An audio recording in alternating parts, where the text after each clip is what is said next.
ஈரோட்டில் தந்தை பெரியார் திராவிட கழகத்தினருக்கும் நாம் தமிழர் கட்சியினர் இடையே மோதல் ஏற்பட்டிருக்கிறது. அதனை அண்மை செய்தியாக பார்த்துக் கொண்டு வருகிறோம். இது குறித்த முழு விவரங்களை வழங்க செய்தியாளர் மணிகண்டன் நம்மோடு இணைப்பில் காத்திருக்கிறார். மணிகண்டன், வணக்கம். விவரங்கள்.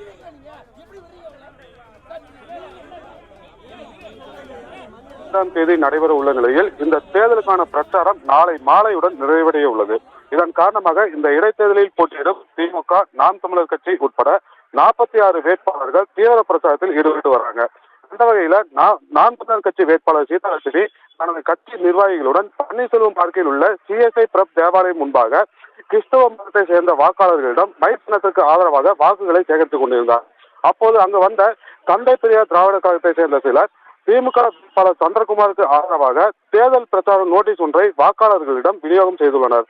அந்த நோட்டீஸ்ல பாத்தீங்கன்னா ஒருபுறம் நாம் தமிழர் கட்சியின் சின்னமும் மறுபுறம் பாஜக கட்சியின் சின்னமும் இடம்பெற்றுள்ள உடை மற்றும் தாழ்வையை சீமான் அணிந்திருப்பது போல அச்சிடப்பட்டிருப்பதை கண்டு கோபமடைந்த நாம் தமிழர் கட்சியினர் அவர்களுடன் வாக்குவாதத்தில் ஈடுபட தொடங்கினாங்க.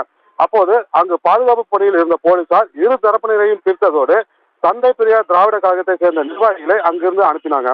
இருப்பினும் தந்தை பெரியார் திராவிட கழகத்தை சேர்ந்தவர்கள் மீண்டும் பன்னீர்செல்வம் பார்வையில் நின்று நோட்டீஸ் விநியோகம் கண்ட நாம் தமிழர் கட்சியினர் அவர்கள் மீது தாக்குதல் நடத்த துவங்கினாங்க.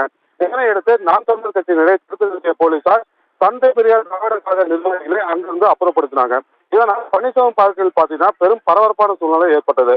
இதனையடுத்து கிறிஸ்தவ தேவாலயத்திற்குள் சென்ற நாம் தமிழர் கட்சி வேட்பாளர் சீதாலட்சுமி அங்கிருந்த பாதிரியார் உட்பட கிறிஸ்தவ மதத்தை சேர்ந்த நிர்வாகிகளிடம் வாக்கு சேகரிப்பில் ஈடுபட்டார். நவீனா, விவரங்களுக்கு நன்றி மணிகண்டன்.